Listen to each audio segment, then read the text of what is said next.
ਵੀ ਨਹੀਂ ਰਾਜੀ। ਅੱਛਾ ਫੇਰ ਤਾਂ ਅੱਗੇ ਅੱਗੇ ਉਹ ਤੋਂ ਬਾਅਦ ਜਿਹੜਾ ਹਿੱਸਾ ਆਊਗਾ ਨਾ ਹਾਂਜੀ। ਉਹ ਤੁਸੀਂ ਦੁਬਾਰਾ 100 ਆਵੇ 50 ਆਵੇ ਤੁਸੀਂ ਪਾਣਾ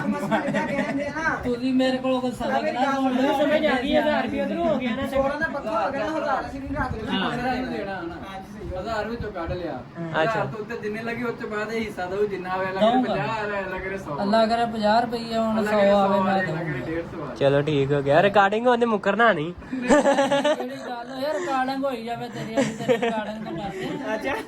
ਤੈਨੂੰ ਪੈਸੇ ਦਵਾਂਗੇ ਰਕੇ ਪੈਸੇ ਦਵਾਂਗੇ ਬਿਸਮਿਲ੍ਲਾ ਪੜ ਹੁਣ ਕੱਲਾ ਕੱਲਾ ਨੋਟ ਕਰ ਕੱਢ ਗਿਆ ਬਾਹਰ ਤੇ ਖੁਸਰਿਆਂ ਨੂੰ ਵੇਲਾਂ ਕਰਾਉਣੀਆਂ ਵੇਖ ਲੈ ਨਕਲੀ ਹੈ ਤੇ ਅਸਲੀ ਤੁਹਾਡਾ ਹੀ ਹੈ ਹੁਣ ਕਹਿੰਦਾ ਗਰੀਬ ਬੰਦਾ 1000 ਰੁਪਿਆ ਗਿਣ ਗਿਣ ਕੇ ਨਾ ਤੇਰਾ ਇਹ ਗਿਣ ਗਿਣ ਪਾਪਾ ਨੂੰ ਕਹਿੰਦਾ ਮੈਂ ਗਰੀਬ ਬੰਦਾ ਤੇ ਮੈਂ ਕਿਹਾ ਆਪਾਂ ਕਿ ਮੈਂ ਅਮੀਰ ਬੰਦਾ ਹਾਂ ਠੀਕ ਹੋ ਗਿਆ ਹੁਣ ਨੋਟ ਚੈੱਕ ਕਰ ਲੈ ਹੋ ਜਾਵੇ ਕੜਾਈਆਂ ਤੇ ਚਲੋ